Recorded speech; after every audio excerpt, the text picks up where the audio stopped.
ನಮಸ್ಕಾರ. ನನ್ನ ಹೆಸರು ಮನೋಜ್ ಕುಮಾರ್ ಅಂತ. ಪಕ್ಕಾ ಶಿವಣ್ಣನ ಅಭಿಮಾನಿ, ಪಕ್ಕಾ ಕನ್ನಡದ ಅಭಿಮಾನಿ. ಅಲ್ಲಿ ಸ್ಟೇಜ್ ಮೇಲೆ ಫಸ್ಟ್ ಶಿವಣ್ಣ ಅವ್ರು ಮಾತಾಡ್ತಾರೆ, ಅದಾದ್ಮೇಲೆ ಕಮಲ್ ಹಾಸನ್ ಅವ್ರು ಮಾತಾಡ್ತಾರೆ.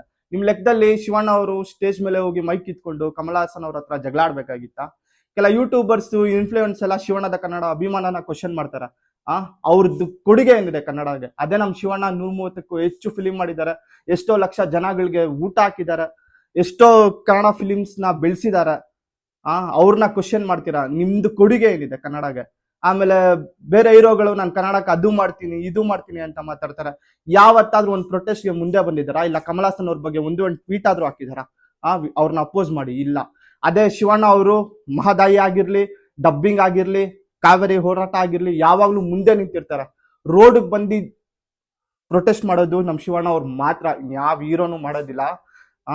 ಆಮೇಲೆ ನಾನು ನಮ್ ಶಿವಣ್ಣ ಅವ್ರು ಒಂದೇ ಒಂದು ಮಾತು ಹೇಳ್ಬೇಕು. ಶಿವಣ್ಣ, ನೀವು ಒಳ್ಳೆ ತರನ ತುಂಬಾ ಜನ ಕೆಟ್ಟದಾಗಿ ಯೂಸ್ ಮಾಡ್ಕೊಂತಾರೆ. ದಯವಿಟ್ಟು ಒಳ್ಳೆಯವರಾಗಿರ್ಬೇಡಿ, ಸ್ವಲ್ಪ ಕೆಟ್ಟವರು ಆಗಿ. ಏನೇ ಆಗ್ಲಿ ಶಿವಣ್ಣ, ನಿಮ್ಗೋಸ್ಕರ ನಾವು ಇಡ್ತೀವಿ. ನೀವು ಕನ್ನಡಗೋಸ್ಕರ ಇಡ್ತೀರಾ, ನಾನು ನಿಮ್ಗೋಸ್ಕರ ಇಡ್ತೀನಿ. ಏನೇ ಆದ್ರೂ ನಿಮ್ನ ಬಿಟ್ಕೊಡೋ ಚಾನ್ಸೇ ಇಲ್ಲ. ಜೈ ಕರ್ನಾಟಕ, ಮತ್ತೆ ಜೈ ರಾಜವಂಶ, ಜೈ ಶಿವಣ್ಣ. ನಮಸ್ಕಾರ.